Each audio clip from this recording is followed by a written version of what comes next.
The movie begins with a young boy and his mother packing their bags. Their small apartment filled with half-empty boxes and the sound of tape being pulled. They're leaving behind everything they've ever known, their friends, their neighborhood, their whole life, to start over in China. The boy Dre looks out the window as the moving truck pulls away. His eyes say it all. He doesn't want to go. This isn't just a move. It's being ripped out of everything familiar. When they land in Beijing, the air feels different, heavier, crowded, alive. A woman greets them at the airport and drives them through the city. Dre stares out the window as the skyscrapers pass by, bright signs in a language he can't read, and street performers showing off kung fu tricks. To him, it's exciting, but also terrifying. They reach their new apartment, small but homey. As they unpack, Dre meets a friendly kid named Harry, who offers to help him carry boxes upstairs. It's the first time Dre smiles in days. Later, Dre and Harry play basketball outside. Nearby, a girl, May, is watching, smiling shyly. Dre notices, tries to impress her, and totally misses a shot. They laugh. It's innocent and pure. But when Dre sees her again the next day playing ping pong, things change. He tries to show off again, but gets crushed by an older man who moves like lightning. Everyone laughs, and Dre laughs too, embarrassed but amazed. That's when Harry dares him. Go talk to her! And Dre does. He walks over, nervous but bold, and learns that May actually speaks English. They click instantly. Same humor, same vibe. But their moment is short-lived. Out of nowhere, a group of boys walks up. Their leader, Cheng, steps forward. Cold eyes, confident smile. He shoves Dre and warns him to stay away from May. Dre, being stubborn, pushes back. Big mistake. In seconds, Cheng destroys him. Smooth, precise, brutal. Dre's on the ground, humiliated, in pain. May tries to stop it, but Cheng's friends hold her back. Dre walks home that night limping, his pride shattered. The next morning, he hides the bruises from his mom. I fell, he lies, but she knows something's wrong. At school, the same bullies mess with him during lunch. May helps him, apologizing for Cheng's behavior.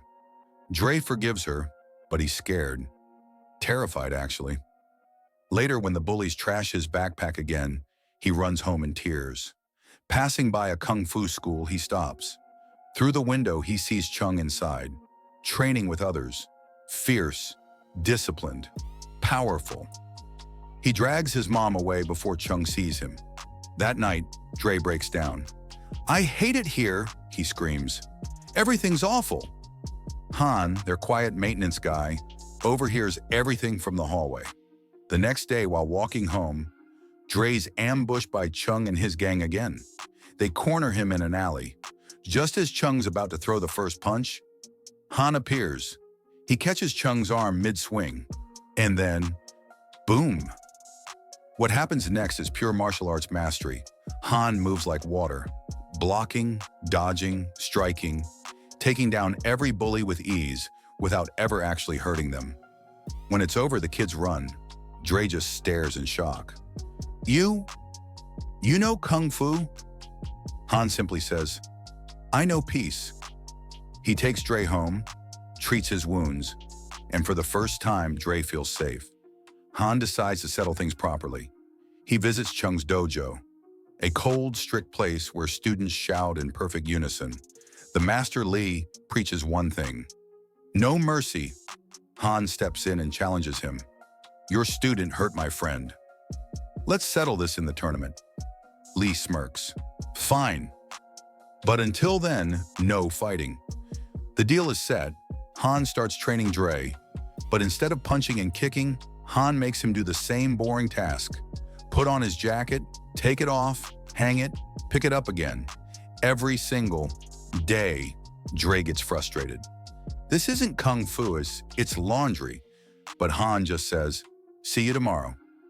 Days later, when Dre finally snaps and refuses to continue, Han shows him the truth.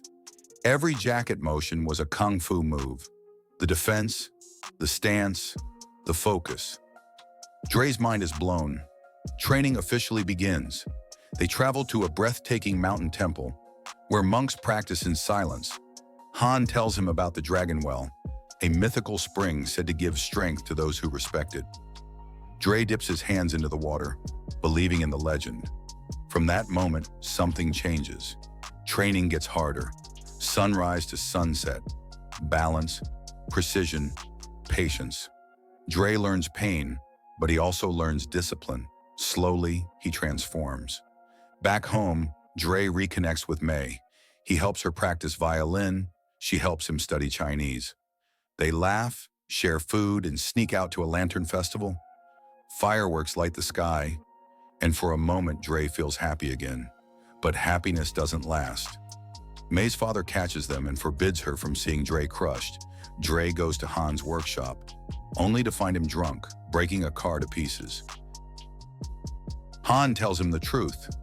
Years ago, his wife and son died in that car. Every year, he rebuilds it and destroys it again. Dre silently helps him clean up, like a son comforting his father. The day finally arrives. The gym is packed, the crowd roaring. Dre's nervous, shaking, but Han's calm voice centers him. Focus. Win with honor, one by one. Dre faces his opponents. He wins the first match, then another. Confidence grows. The crowd starts chanting his name. Even Lee's students look impressed. But then, during the semifinal, one of Chung's teammates sweeps his leg. Hard. Dre falls, clutching his knee. The doctor says he's done. Backstage, Han places his hands on Dre's leg, channeling calm energy. "You can stop now," he says softly, but Dre refuses. "I came too far to quit." Han nods, proud. Dre steps back into the ring, limping but determined. Chung smirks. He smells blood. The fight begins. Chung goes for the leg again and again.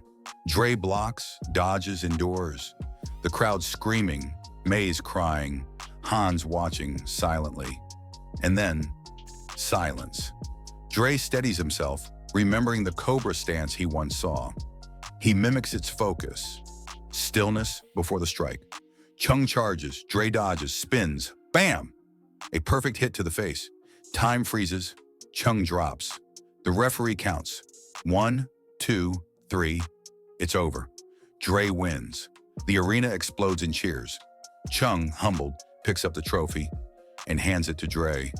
Then he bows deeply, a gesture of true respect. Han smiles, proud, emotional. The boy who came to China as an outsider has found his strength, his purpose, and his peace. And that's how a kid who didn't want to move halfway across the world learned that real strength doesn't come from fighting, it comes from getting back up. He didn't just survive China, he became the Karate Kid. If you enjoyed this recap, hit that like button, subscribe, and turn on the notification bell for more epic movie summaries.